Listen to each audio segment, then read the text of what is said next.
Dans ma semaine Blue Sky, on passe un moment fort réjouissant à la lecture de la dernière lettre aux 760 000 adhérents de l'affaire. Contrairement à ce que je pensais, Gérard Beckerman, le président de la plus grosse association d'assurés de France, dont je fais partie depuis des décennies, n'est pas le Paul Déroulède de l'assurance. Non, Gérard Beckerman n'est pas belliciste, il est pacifiste. Dans son stupéfiant éditorial, l'inoxydable président narre ses derniers hauts faits lors d'une réunion à Bercy, à laquelle il avait été convié avec de grands ténors du monde de la finance pour discuter, en présence du ministre des Armées, du financement de la base industrielle et technologique de la défense. Comprenant rapidement que le ministre Éric Lombard voulait piquer le pognon des assurés, le général Beckerman a partagé avec lui les convictions qui l'animent.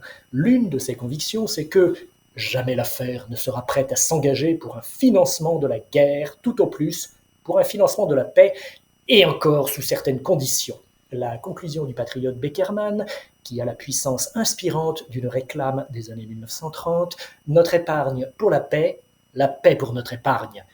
Exiger la brillantine Fortville, Dubon, Dubonnet.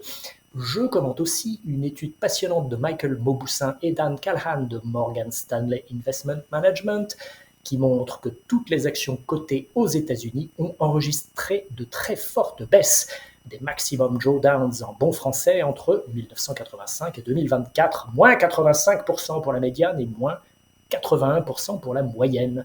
Pour les 20 actions les plus performantes sur la même période, les baisses moyenne et médiane ont été de moins 72%. Les deux actions les plus performantes, Amgen et Apple, ont enregistré des baisses respectives de 64 et 83%.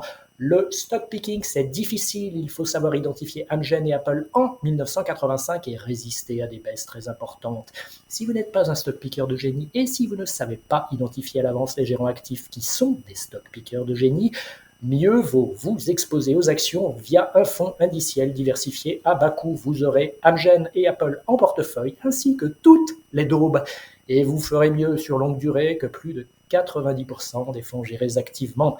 Quant à l'ESMA, elle vient de lancer un Call for Evidence pour déterminer si la directive MIFID 2 a eu des effets collatéraux non anticipés qui auraient créé des obstacles pour les investisseurs de détail. Faire, défaire, répéter. La régulation, c'est comme Sisyphe. Bonne lecture et bonne semaine.